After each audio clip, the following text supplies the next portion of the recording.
very warm greetings on the occasions of Teachers' Day today.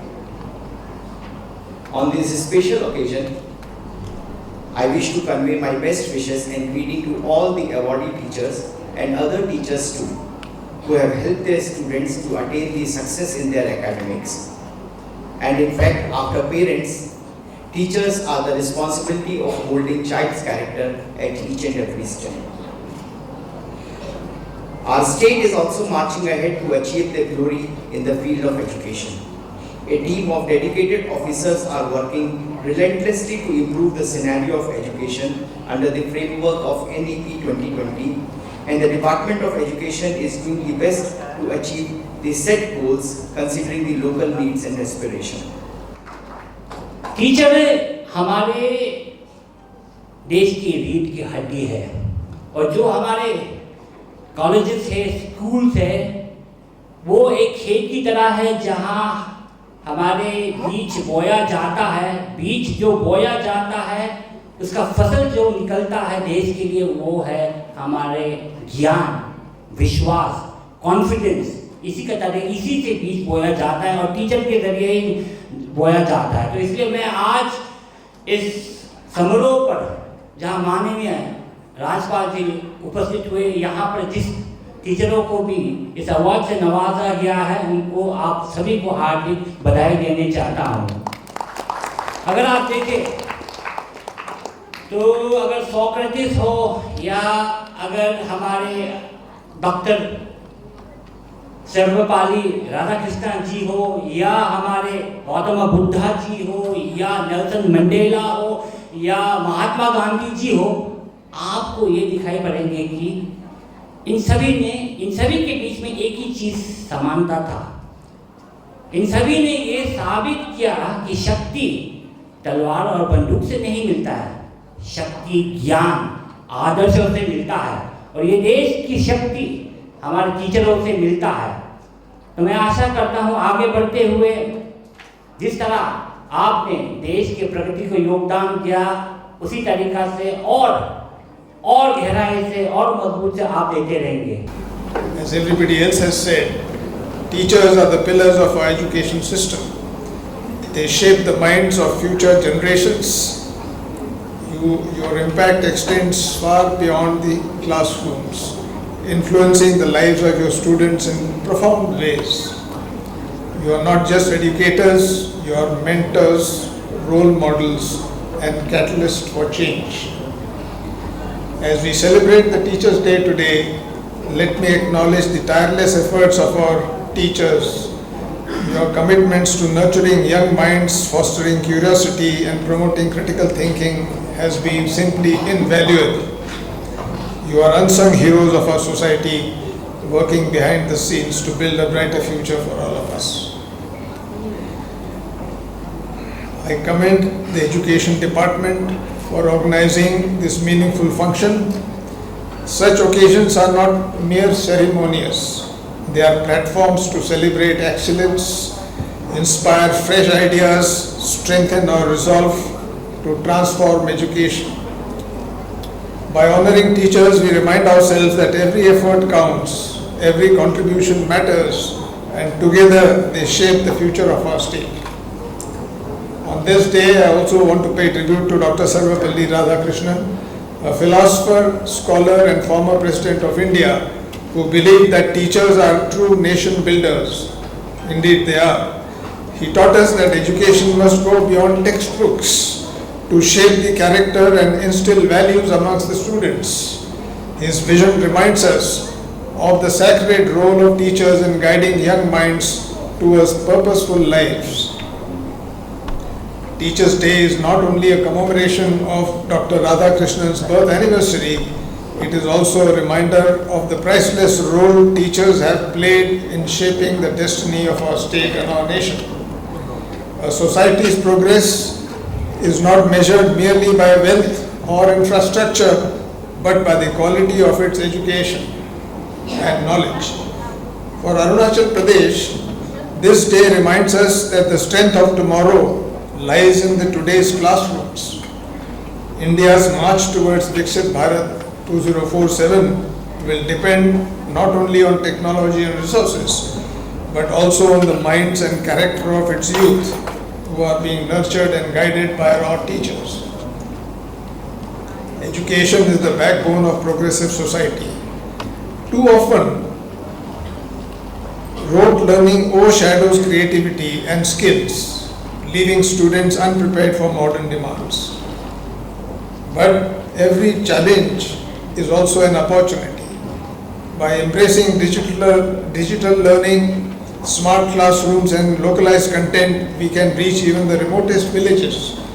Skill-based education must go hand in hand with academics, tapping into the opportunities in hydropower, agriculture, tourism, IT, traditional crafts, etc.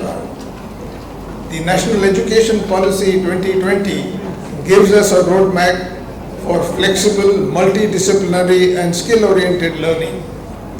If we implement it with sincerity, we can bridge gaps and prepare our students for the future. A word on research and data preparedness. For lasting progress, we must strengthen research in our universities, not just in science and technology, but also in social sciences and local knowledge systems. Accurate, real-time data must guide planning and accountability. Equally, we must embrace public-private partnership to bring modern infrastructure, technology, and expertise while ensuring inclusivity. Together, we can make our institutions hub of learning, innovation, and employability all. So what is the way forward?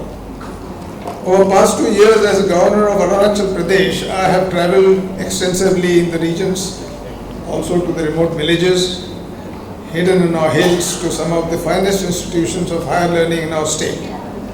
These journeys have revealed to me the two sides of the same coin. One, our remarkable progress and challenge that persists, and both remarkable progress as well as challenges. Both inspire me with hope. For challenges are not barriers but opportunities for us to rise together with renewed determination. There are, however, certain areas that demand our urgent collective attention. These are issues which have been talked of, but I think this is an important seminar. That's why, at the cost of repetition, I am saying some of these. Priority number one is education of our girls. No society can truly develop when half of its population is left behind. For our daughters, basic facilities such as safe hostels, proper toilets are not luxuries. They are essential for continuing their education with dignity. I urge each one of us to treat this as a sacred responsibility, to remain vigilant about their safety and to ensure that no girl is denied learning for want of infrastructure. If we succeed here, we secure the future of our state. Equally important is discipline, health and fitness of both the students and the teachers. Knowledge alone cannot sustain an education system. It must be rooted in character. Let us encourage habits of punctuality, dedication and responsibility in our institutions. Let us also embrace sports, games, physical activities which are essential and not optional. They will not only build resilience and teamwork but also protect our youth from drifting into excessive screen time, internet addiction or substance abuse. A strong body and a disciplined mind form the foundation of a strong society. Career guidance and purpose is another important facet of education. There is a need for proper career guidance. Too many of our young people pass through education without a clear sense of direction. Structured counseling at every stage can help them discover their talents, dream boldly and choose paths aligned with their strengths. At the same time, we must guide them away from over-dependence on government jobs and encourage entrepreneurship, innovation and self-reliance. By doing so, we prepare not just job seekers, but job creators who can power the economy of our state. Another most important facet of our life is a sense of duty. We must instill in our youth a sense of duty. Today the conversation often revolves around the rights, the fundamental rights enshrined in our constitution. but it is through the fulfillment of duties that rights are secured and progress is achieved. Education should inspire students not only to seek personal advancement, but also to uplift their families, strengthen their society, and serve the state and the nation. Ladies and gentlemen, on the special occasion, I wish to share my heartfelt thoughts about our teachers, and this comes from my heart. You are the true pillars of our education system, shaping not only the minds but also the character of the future generations. The dream and focus of the Honorable Prime Minister of Viksit Bharat 2047 has been initiated by him, and it is almost 25 years hence that this dream is to be realized. So closer to the time when the dream will be realized, it will be the young generation sitting here today who will be leading the nation. And therefore, we need to ensure that they are educated, they are disciplined, and they are inspired.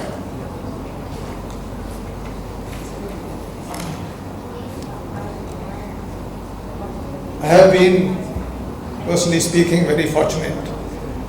I was born to a teacher. And I must tell you a small anecdote which continues to inspire me till today. I was sent to a boarding school at a very young age to class 5. And I was happy that I was by myself, individual, enjoying the independence. But sometimes you always felt a little sad with your parents not being around. But that homesickness vanished very soon when we made friends in the school and we were put through all kinds of drills.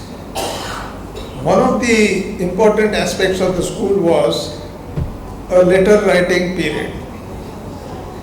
The teachers got us, our class teachers gave us a postcard and they asked us to write a letter to our parents or to whomever that we want to write. Now this was a method of ensuring that our parents know that we are fine and we are enjoying our stay here. So every Saturday, the letter writing period, we were given this postcard and we put a hand like this and we were writing, didn't want anybody to see what we were writing. The teacher was discreetly observing what is happening. He said, anybody wants any help, I can give you. Nobody wanted any help because they were sharing their personal experiences. Now this whole system continued for months. About 2-3 months down the line, on one such period, the class teacher came with these postcards and he gave it to everybody. But he didn't give it to me. So I raised my hand, I said, sir, I haven't got a postcard. He said, wait till I give you some of them. And he brought a packet, opened and handed me about 20 postcards. And I was quite surprised when I saw that they were my postcards written to my mother. They had come back all the way with red ink on them, correcting my spelling, my grammar, and my expressions. And he showed it to everybody I was feeling embarrassed. And I sort of hung my head and I didn't know what to say. So the teacher picked up the cards and he told everybody. He says, here is a fortunate cadet student whose mother is correcting him from the house. So there could be nothing better than this. And I am sure that he is feeling embarrassed today, but he will remember this throughout his life. And that's a fact. I always remember that. My spelling, grammar, and my handwriting is good, courtesy my teacher. So I still feel that good teachers are those who make an impression on the minds of their students. Good teachers are those who teach in a wanton manner. They teach to guide you, they teach to mold you, they teach to impress on you what lies ahead. So as somebody said, teachers of 3-4 types. One teacher is one which just reads what has to be taught. The other tells you to open chapter so and so and read that. The third one reads a few lines and tries to ask the people, what do you think, what does this mean? They have their different methods. But then there are teachers who teach by examples. There are teachers who give you the essence of what is written there. There are teachers who articulate the meaning and the context of what is being taught. Now that is a real teacher. And I am sure that all the teachers understand this facility. So I was mulling on these attitudes of teachers and how it is impacting people or the students in our classes or in our higher classes in universities. So I have penned down a little critique of what is happening today in the changed environment and how should we correct it. I'll share this with you. We have shaped our school systems to optimize for clearance, but not for capacity. From grade 9, the student's path narrows. Each year moves closer to a final score, to a single day on a single test and an entrance cut off. So your entire career depends on that single test, on that single day, how you have scored, whether you will go ahead, you will get admissions, or you will do what. All curriculum chosen, teaching methods and assessments are then aligned to this logic. So what needs to be done? There is a compelling need to modulate our education system in keeping with the lines and times of today. The curriculum we choose, our teaching methods and assessments should be aligned for developing capacity and not just for clearance or qualifying in tests. One point. Higher secondary education is meant to introduce students to complexities, expose them to discipline, and encourage them to form judgments on their own. If these years are filled with preparatory cycles, board syllabi, memorizing answers, it leads to performance anxiety. Students should learn to apply and reflect and not just to retain and reproduce. The focus is, this is what was written in the book, you reproduce, you get 10 out of 10. Maybe that may not be the correct thing. They must learn the context and not just the content. This will enable them to solve real problems instead of solving just model papers. Students should enter higher education with a structure and not just memory. They end up facing group discussions, case rounds and interviews without really having to form original opinions during their study. That formation of original opinions has to be given a chance in the classes. Examinations should aim to assess reasoning ability, creative thinking, and not resort to fixed formats on a single day test, which I mentioned, which leads to artificial pressure on the students. We all know what happens before the exams. There's a lot of tension amongst most of the students. How will I do? How will I perform? They have memorized certain answers. Will they come? Will they not come? And if he doesn't see some of the answers, he is already feeling, he's anxious. There is a need to encourage students to think, become inquisitive, so that they learn to read, enhance balance, uncertainty, and work with teams. These are not just soft skills. They are cognitive muscles developed for posterity as an essential quality for a good leader and a responsible citizen. A nation cannot innovate and evolve if classrooms follow a status quo mentality. This is a very important issue. Let us not be status quoists. Let us venture out of the textbooks. Let us talk of different things. Let us discuss examples. Let us discuss how things evolve. You must allow these students to be inquisitive. Many times there are students who put up their hands and ask all kinds of questions. Generally a teacher gets a little annoyed and either he tells them to stand on the bench or leave the class. I think times have changed. We need to harness such people, guide them, motivate them, and bring them on the track that he needs to be on. The purpose of higher education, secondary education, must shift to prepare young people to think across domains, engage with ambiguity, and explore their discipline with curiosity. They should learn how to build arguments, another very important thing. When you make an argument, when you see a court case being displayed, or you go to a court and watch the advocate argue a case in favor or against, now that is an important part. How you argue your case, how you answer a paper, how you articulate the answers, that will make you a complete student and later enable you to be able to be expressive in an audience, give you the courage to stand up and speak, give you the confidence to speak your point and argue it for what it is. Therefore, the design of a school must reflect the demands of life and not just a structure of qualifying examinations. Ladies and gentlemen, the responsibility of a teacher is not to finish a chapter, but to start a thought or an idea which lies underlying or hidden in that text. And that is what has to be consumed by the student. So that this idea permeates the student's life and encourages them to face and resolve problems and then lead with confidence and poise. If the gurus don't involve, students will. That is, the time has come. Today they have access to internet, social networking sites and whatnot. So students will, and when they do evolve, they will not ask permissions. They will probably choose their own teachers. And you, sir, need to be that teacher. That is my perception of what can happen and what we should do.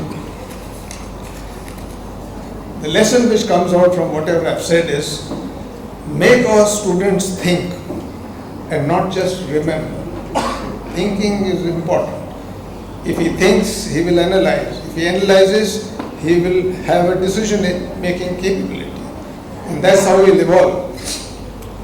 So when you say he should think and not remember, that should be the quality of a good teacher. This will be a life's lesson which the students will remember with pride and admiration for the teacher who taught them, and we want you all to be that teacher. Some more aspects which are rudimentary, but I still feel making a mention of this. How should a teacher be? A lot of this has been spoken. In fact, all those of you who have got these awards, you already are what I am going to say. But this is important for the students also to understand. A teacher, to be a good teacher, an effective teacher, must update his or her knowledge beyond the books. If you are well read, you have a reasoning ability to explain what is written in that text. Otherwise, you will just read the text and make somebody read it and remember it. You must instruct with examples. This point was made by the speakers earlier. And illustrate application and improve your own articulation. An articulate person draws attention. He can keep your attention like this with him, by the way he speaks and the way he convinces you. But if you don't have articulation, you will go from one point to the other and it will not connect you. Psychologically, there is a theory of communication. There is an adult ego, there is a parent ego, and there is a child ego. So when the child speaks to the parent, there is communication. But if either of them is not audible or they are not understood, the communication breaks. So also in the class, it is an adult ego and a child ego which is at play. The adult has to ensure that what he is saying is being received. Take students out of the classrooms to enable to learn from the environment and from the nature. Make teaching interesting enough to hold their attention. Encourage inquisitive and curiosity. It's a very important aspect. Encourage people who are asking questions, who are curious, that tell me why, with the question marks. Why does this happen like this? Why it is not happening like that? Sometimes we get a little fed up with too many questions being asked, but those are questions which need to be answered. These are golden opportunities for us to settle that matter by giving a true and a reasonable answer to why and when and how. develop an ability to analyze and mold the thought process. When you read something, you can analyze it. A paragraph can be analyzed by a teacher to bring out the essential thought behind it. If you teach by this thought, every student will remember it forever. I promise you. Develop a spirit of cooperation, participation and collective wisdom. For development of a state and a nation, this ability in the young minds is very important. Developing a spirit of cooperation, participation and collective wisdom. Don't criticize and condemn weak students. Please guide them and motivate them. Teach from life experiences of great personalities. You have one right in front of you, their achievements in their lives and how they achieved what they did. These are good examples for students to remember. And above all, instill discipline through personal conduct, good habits and good virtues. Before I conclude, I once again want to extend my warmest congratulations to the entire teaching community for their tireless dedication, selfless service to the noble cause of education. You are the true nation builders, shaping not just young minds, but the very destiny of our society. I am confident that through your commitment, we will nurture a generation of enlightened intellectuals, able minds, healthy bodies, ready to take Arunachal Pradesh to greater heights of progress and pride.